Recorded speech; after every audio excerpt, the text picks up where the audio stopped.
जय हिंद दोस्तों। चलिए क्लास 9 का प्रश्नावली जो 8.1 था उसका अंतिम प्रश्न बचा हुआ था, प्रश्न संख्या 12। प्रश्न संख्या 12 में कहा गया है कि ए बी सी एक समलंब है। क्या है? जो ए बी सी डी दिया हुआ है, क्या है? एक समलंब है जिसमें ए बी समानांतर सी डी है। जो ए बी है ये सी डी के क्या है? समानांतर है।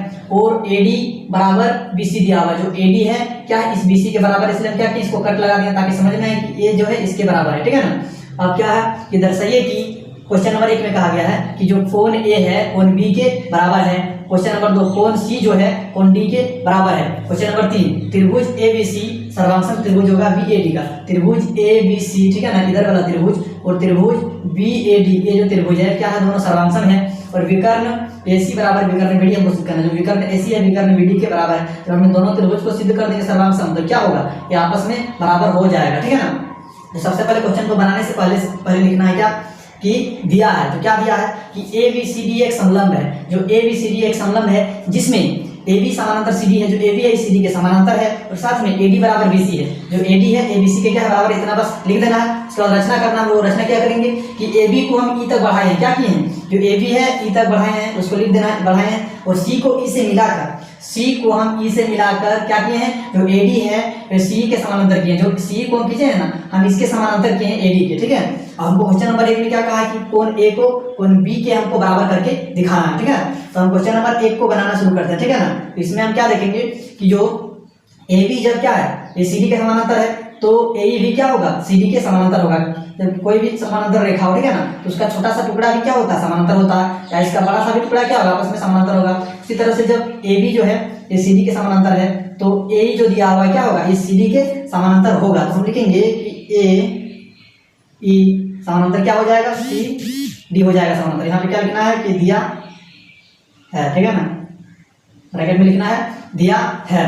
उसके बाद क्या देखेंगे? जो ए डी है, ठीक है, वो सी का क्या होगा? समानांतर होगा। तो हम रचना से प्राप्त किए हैं तो लिखेंगे ए डी समानांतर क्या होगा? सी ई। और ये समानांतर कैसे हुआ? रचना से इसको हम प्राप्त किए हैं। ठीक है ना, लिखेंगे रचना से हो गया। अब कोई भी अगर चतुर्भुज है, ठीक है ना, तो चतुर्भुज के अगर आमने सामने की भुजा समानांतर हो जाए, ठीक है ना, तो उस चतुर्भुज को हम बोलेंगे कि वह एक समानांतर चतुर्भुज है। तो इसमें क्या देखिए कि ए जो है ये सी डी के समानांतर हो गया और ए डी जो है सी के समानांतर हो गया। जब समानांतर हम कर दिए हैं तो क्या होगा? हम लिख सकते हैं कि जो चतुर्भुज ए ई सी डी है ये क्या है? एक समानांतर चतुर्भुज। क्या लिख सकते हैं कि अतः ए ई सी डी एक समानांतर चतुर्भुज है। हम इसको शॉर्ट में लिख दिए हैं, चतुर्भुज का चिन्ह दे दिया। ठीक है ना। आप चाहेंगे कि इसको नाम में लिख सकते हैं पूरा चतुर्भुज। जब ये समानांतर चतुर्भुज सिद्ध हो गया तो ए डी जो है ये सी के बराबर होगा कि नहीं? सी के बराबर हो जाएगा। तो हम लिखेंगे कि ए डी बराबर क्या होगा? सी ई बराबर हो जाएगा। और हमको ब्रैकेट में क्या लिखना है कि समानांतर चतुर्भुज की सम्मुख भुजा है। ठीक है ना। तो हम क्या लिख सकते हैं कि जो ए डी है ये बी सी दिया हुआ तो हम इसको लिखेंगे ए डी बराबर बी सी। और ये क्या है? प्रश्न में ही दिया है। ठीक है। अब क्या हो गया? देखिए जो ए डी है सी के बराबर हो गया और यही ए डी बी सी के भी बराबर हो गया। तो सी क्या होगा? बी सी के बराबर होगा। तो हम जाएंगे तो इसको समीकरण 1 दे सकते हैं। ठीक है ना। ये 1 है और ये क्या है? समीकरण 2 है।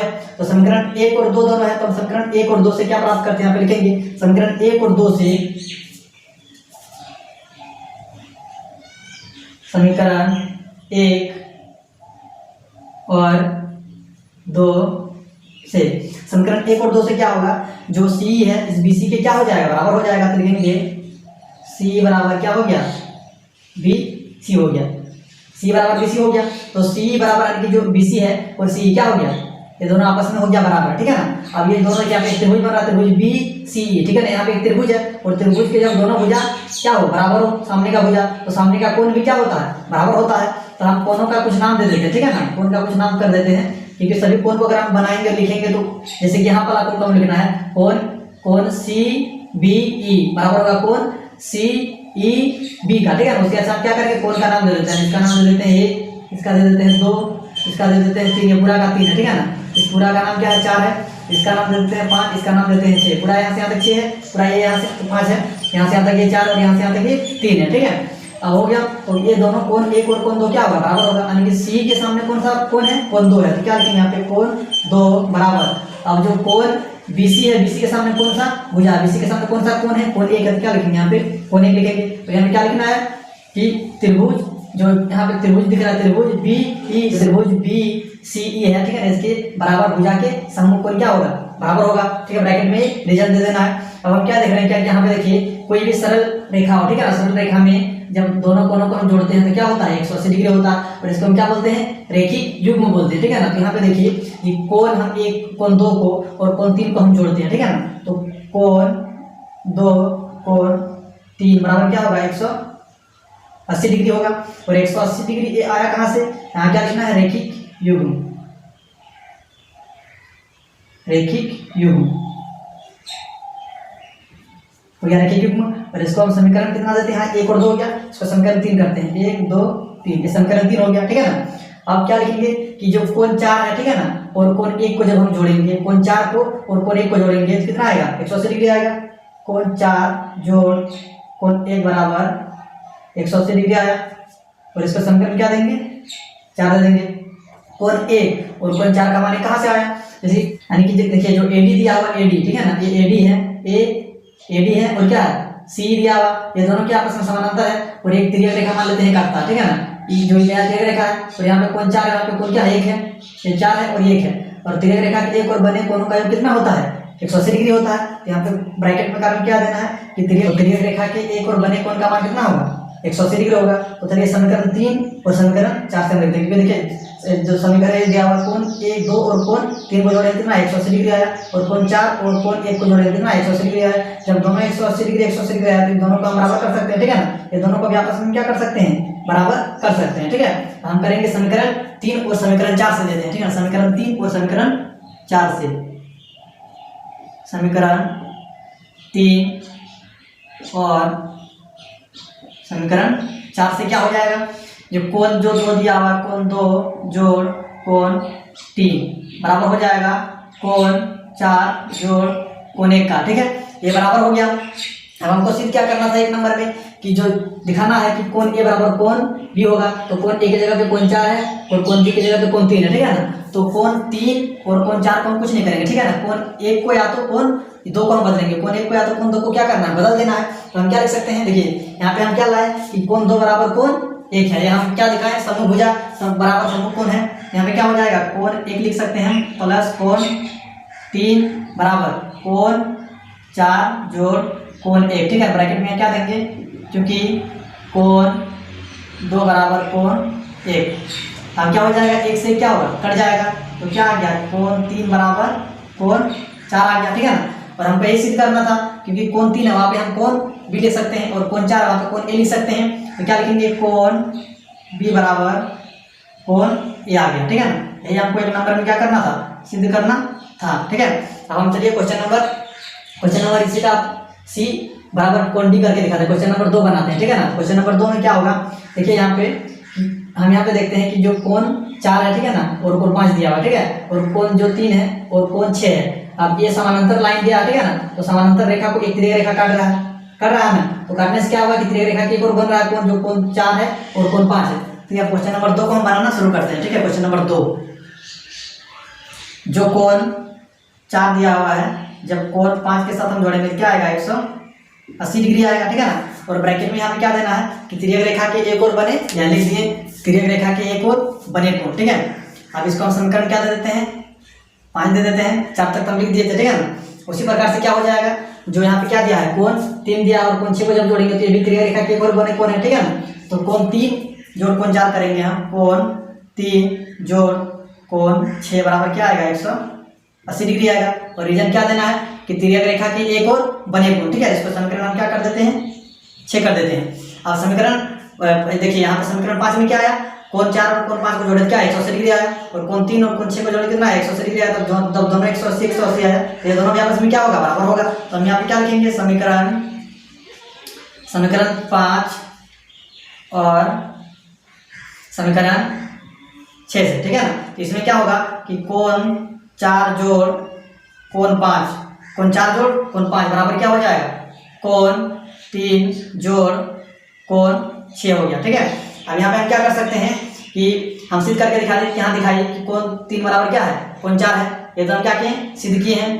ठीक है ना, तो एक को हमको बदलना है क्योंकि हमको सिद्ध करना है क्या कि कोण 5 और कोण 6 को हमको सिद्ध करके दिखाना है। यानी कि कोण 5 की जगह पे क्या है, कोण डी है, और 6 की जगह पे क्या है, सी है। ठीक है ना, इन दोनों को हमको सिद्ध करना है। तो हमको बदलाव किसको करना है, बदलेंगे हम किसको, कोण 4 को बदलेंगे या तो कोण 3 को बदल देंगे। ठीक है ना, तो कोण 3 है, कोण 4 वहाँ पे हम कोण 3 लिख सकते हैं। कोण 3 जोड़ कोण 5 बराबर कोण 3 जोड़ कोण 6। ब्रैकेट में क्या देना है, क्योंकि कोण 3 बराबर कोण 4 होता है, हम सिद्ध किए हैं। कोण 3 से तो कोण 3 क्या होगा, कट जाएगा। अब क्या आ गया, कोण 5 बराबर कोण 6 आ गया। ठीक है, ये हमको सिद्ध करना था।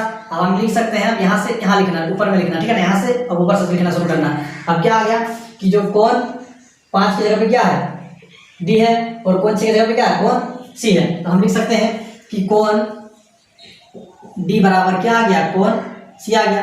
और यही हमको क्या करना था, 2 नंबर में सिद्ध करना था कि कोण जो सी है कोण डी के बराबर है। ठीक है, अब क्वेश्चन नंबर 3 में कहा गया है कि त्रिभुज ABC। ठीक है ना, त्रिभुज ABC 3 नंबर क्वेश्चन लेते हैं।